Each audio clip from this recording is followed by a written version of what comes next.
बता दें कुत्तागुड़ियम जिले के आश्वराव पेट हलके में होने वाली शदीद बारिश ने किसानों को भारी नुकसान पहुंचाया है। 1.5 घंटे तक मुसलसल 4 मिलीमीटर बारिश हुई, जिससे निशिबी इलाके ज़ेराब आ गए और निज़ाम जिंदगी दरहम बरहम हो गई। आम और केले के काश्तकार रोते हुए रह गए, केले के बाग़यात खड़ गए और आम की थैलियां गिर गईं। काश्तकारों की मुतालिबा है कि महकमा ज़राअत फौरी तौर पर फसलों के नुकसान का तखमीना लगाकर इनका अजाला करे, क्योंकि लाखों रुपयों के सरमाकारी के बाद उगाई गई फसलें बेवक्त बारिश से तबाह हो चुकी हैं।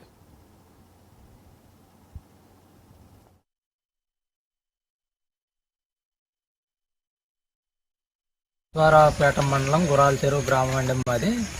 నేను 5 ఎకరాల అరటి తోట వేసానండి. అది పెట్టుబడులు కూడా చాలా అయిపోయినాయి. ఈ అకాల వర్షం వలన మొత్తం నేలమట్టం అయిందండి. సుమారు పెట్టుబడులు వడ్డీలకు తెచ్చి చాలా పెట్టినామండి. చేతికి వచ్చే టయానికి మొత్తం నేలమట్టం అయిపోయిందండి. మాకు అధికారులు ఏమన్నా స్పందించి సహాయం చేస్తారని కోరుతున్నాను. గురాల చెరువు 10 ఎకరాలు అరటి వేసా. నేను 10 లక్షల అప్పు వడ్డీ తీసుకొచ్చి వేసా. గెలలకు తయారు వచ్చాక మొత్తం పడిపోయింది. నేల ఎకరానికి వచ్చి ₹1,00,000 పెట్టుబడి కింద మంచి గెల కోసే టైంలో పడిపోయింది. అది వచ్చి అప్పులు తెచ్చి వ్యవసాయం చేశాను. అసలు ఏం చేయాలో అర్థం కాని పరిస్థితి. అసలు ఏమో బాధగా ఉంది. మొత్తం నేలమట్టం అయిపోయింది గెల చేతికి వచ్చాక. ఏం చేయాలో అర్థం కాని పరిస్థితి.